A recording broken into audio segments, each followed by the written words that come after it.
Hi guys, welcome to happy cooking friends. இன்றைக்கி இறால் gravy தான் பார்க்க போகிறோம். அதுக்கு தேவையான பொருள் வெங்காயம், தக்காளி, பூண்டு, பட்டை, கிராம்பு, அவ்வளோதான். இறால் நம்ம க்ளீன் பண்ணி வச்சுருக்கோம்.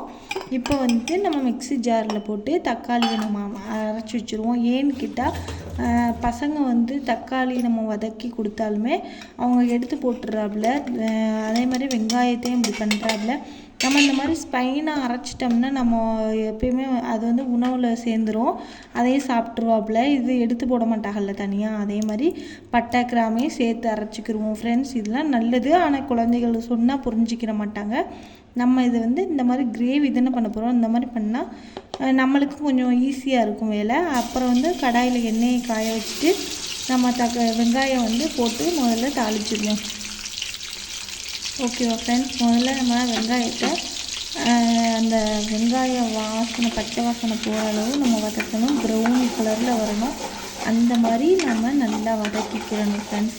அதுக்கிடையில் நம்ம இறால் நம்ம க்ளீன் பண்ணி வச்சுருக்கோம்ல, அந்த இறாலோட பச்சை வாசனை நம்மளுக்கு அடிக்கக்கூடாதுல்ல. அதனால இஞ்சி பூண்டு பேஸ்ட்டு வச்சு நம்ம அதை எல்லா பக்கமும் பரவுற பேஸ்ட்டை நல்லா தடவிடுவோம். நல்லா பிசைஞ்சு வச்சுக்கிடுவோம். அது என்ன கேட்டால் அந்த பச்சை வாசனை நம்மளுக்கு அவ்வளோவா அந்த ஸ்மெல் அடிக்காது. இந்த இறாலோட ஸ்மெல்லு நம்ம கழுவுனாலும் சில பிள்ளைங்க என் பசங்கள்லாம் இல்லை அப்படி இப்படிம்பாங்க. நம்ம அதனால் இஞ்சி பூண்டையும் சேர்த்து நம்ம பிசைஞ்சு வச்சுட்டோம்னா அந்த ஸ்மெல் வராது. இந்த வெங்காயம்லாம் நல்லா ப்ரௌன் கலரில் இந்த மாதிரி வதக்கணும் ஃப்ரெண்ட்ஸ். நல்லா வதங்கினதுக்கப்புறம் நல்லா எண்ணெயெலாம் விட்டுருச்சு பாருங்கள். வதங்கினதுக்கப்புறம் தக்காளியை நம்ம சேர்த்துக்கிறணும். தக்காளியும் அதே மாதிரி பச்சை வாசனை போகிற அளவுக்கு நம்ம வதக்கிடணும் ஃப்ரெண்ட்ஸ். பாருங்கள், நல்லா கிண்டி விட்டுறணும். அதுவும் நல்லா எண்ணெய் விட்டுக்கிட்டு வரும் பாருங்கள்.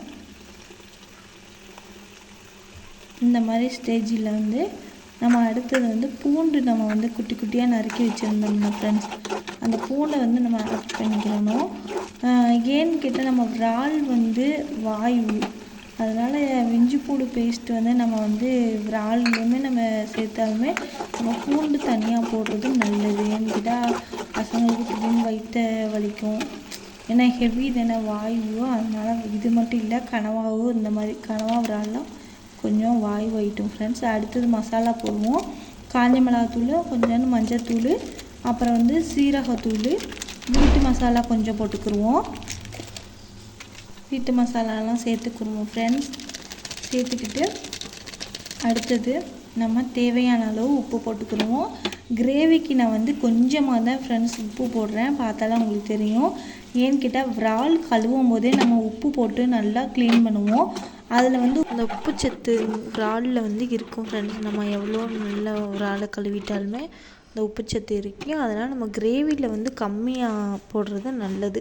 அப்புறமா தேவைப்பட்டால் கூட நம்ம சேர்த்துக்கலாம். அதனால தான் நான் கம்மியாக போட்டிருக்கேன். அப்புறம் இறாலை நம்ம கழுவி வச்ச இறாலை நல்லா நம்ம ஆட் பண்ணிக்கிறணும் ஃப்ரெண்ட்ஸ். மூடி போட்டுட்டு தம்மில் நம்ம போட்டுறணும் ஃப்ரெண்ட்ஸ். நல்லா எண்ணெய் விட்டுக்கிட்டு வரும் பாருங்கள்.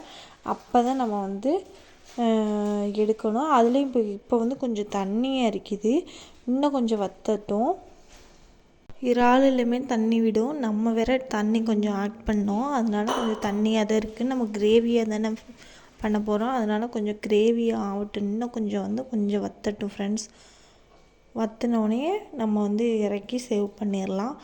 நல்ல வாசனையாக கமகமன்னு இருக்குது. உங்கள்கிட்ட காட்டுறதுனா பாருங்கள். அந்த இறால் நம்ம போட்டதோடயே வெந்துடும்.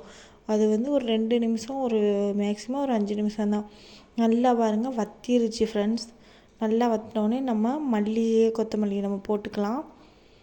போட்டுக்கிட்டு நம்ம இறக்கிக்கலாம் ஃப்ரெண்ட்ஸ். ஓகே, இப்போ நம்ம சேவ் பண்ணிடுவோம். பசங்களுக்கெல்லாம் அள்ளி வச்சியாச்சு. ஆல்ரெடி சாப்பாடு பசிக்குன்னு சொல்லிட்டு இருந்தாப்புல. ஓகே, ரெடி ஆயிடுச்சு, கொடுத்தியாச்சு. டேஸ்ட் பண்ணி பார்த்து சொல்லுவாங்க. எல்லாருக்கும் நம்ம அள்ளி வச்சியாச்சு. அள்ளி வச்சுட்டு இப்போ நம்மளும் சாப்பிட போகிறோம் ஃப்ரெண்ட்ஸ். வாங்க, நம்மளும் ஒரு பிடிச்சி பார்ப்போம் எப்படி இருக்குன்னு. செமையாக இருக்குன்னு வாசனையெல்லாம் மூக்க தொலைக்குது. வாங்க சாப்பிட்டு பார்க்கலாம்.